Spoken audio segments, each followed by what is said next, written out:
நண்பர்கள் அனைவருக்கும் அன்பு வணக்கம். பீகாரில் சட்டமன்ற எலெக்ஷன் நடந்து ஒரு பார்ட்டி வின் பண்ணியிருக்கு, ஒரு பார்ட்டி தோற்றுருக்கு. இதில் ஜெயித்த பார்ட்டியோட தலைவர்கள் எல்லாம் இதே தான் தமிழ்நாட்டில் நடக்கும் அப்படின்னு சொல்லி சொல்கிறாங்க. தோற்ற பார்ட்டியோட தலைவர்கள், அரசியல் கட்சி தலைவர்கள்லாம் இது தமிழ்நாட்டில் நடக்காது அப்படின்னு சொல்லி சொல்கிறாங்க. இது எதுக்காக இவங்க இப்படி சொல்கிறாங்க அப்படின்னா, ஜெயித்த பார்ட்டியோட தலைவர்கள் எல்லாம் தோற்ற பார்ட்டியோட மன உறுதியை குலைக்கிறதுக்காக அப்படி சொல்கிறது.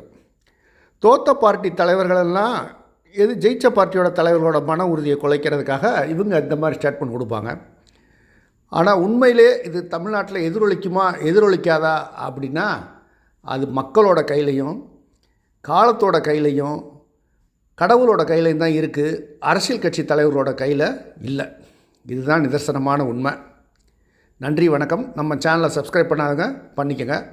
மீண்டும் இது போன்ற அரசியல் பதிவுகள் தொடர்ந்து வந்துக்கிட்டே இருக்கும்.